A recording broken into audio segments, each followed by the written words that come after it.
Hello and welcome, productivity enthusiasts and focus seekers. Today we're diving into a book that challenges our modern, always connected work culture.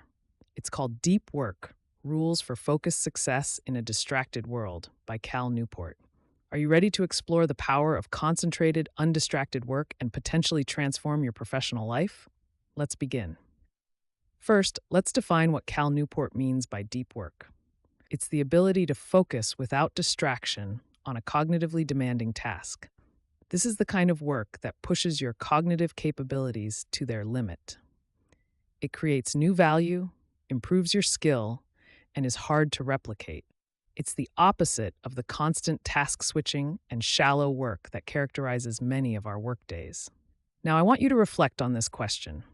When was the last time you worked on something important without checking your email, social media, or responding to a notification? When did you last lose track of time because you were so engrossed in your work? If you're struggling to remember, you're not alone. And that's exactly why this book is so relevant in today's distracted world. Newport argues that the ability to perform deep work is becoming increasingly rare at exactly the same time it is becoming increasingly valuable in our economy. This creates a huge opportunity for those who train their brains to concentrate. In an age where automation is taking over many routine tasks, the ability to master complicated information and produce high-quality results is what will set you apart. Let's break down some key ideas from the book.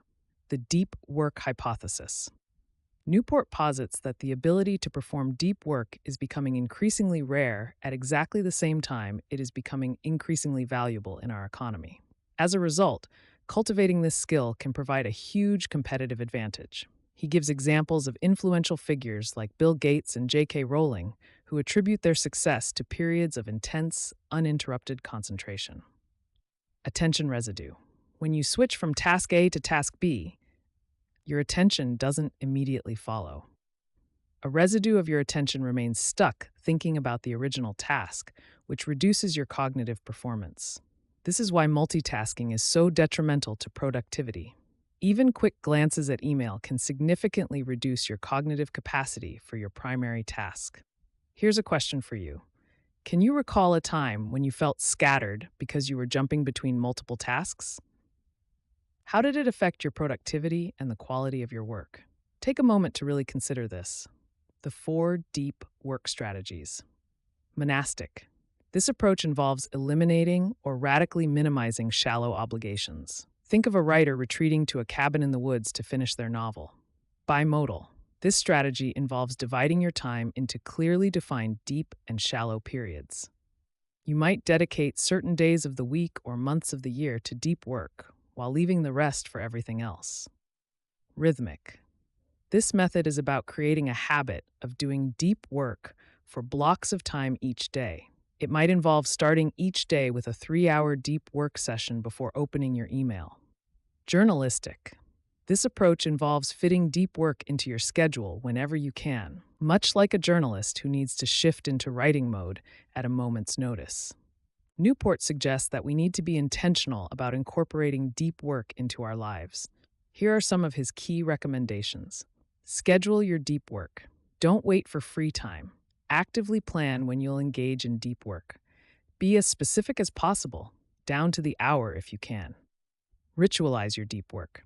Create a specific routine that minimizes friction to get started. This might involve a particular location, a certain beverage, or specific background music that signals to your brain it's time for deep work. Execute like a business. Focus on the wildly important. Act on lead measures like number of deep work hours. Keep a compelling scoreboard and create a cadence of accountability. This approach, inspired by the 4 disciplines of execution, can help make deep work a sustainable practice. Quit social media, or at least be more intentional about which platforms you use and how you use them. Newport suggests a 30-day social media detox to reset your digital habits. Drain the shallows. Reduce or eliminate shallow work to make more time for deep work. This might involve batching email responses, setting clear work boundaries, or delegating tasks that don't require your specific expertise. Let's try a quick exercise. Think about your typical workday. Where could you carve out time for deep work? How could you minimize distractions during that time? What kind of environment would be most conducive to your concentration? Now, you might be thinking, this sounds great, but is it really possible in today's connected world? Won't I miss out on important information or opportunities?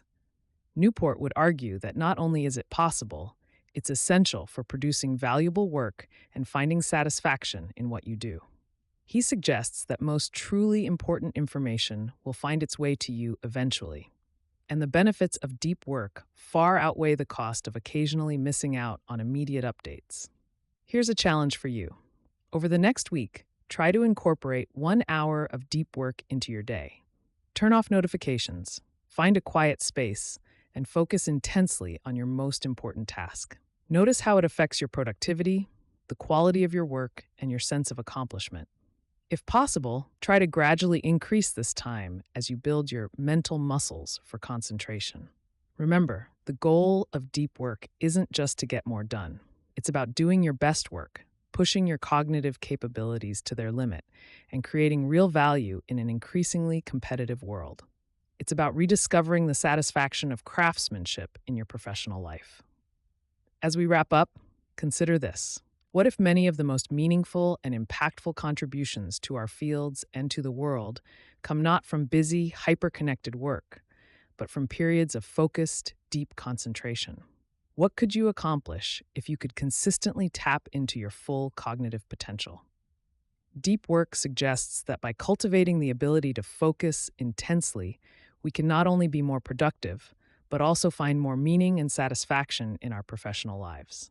In a world that increasingly values the ability to learn complex systems and produce at an elite level, deep work isn't just a productivity strategy, it's a philosophy for thriving in the modern economy.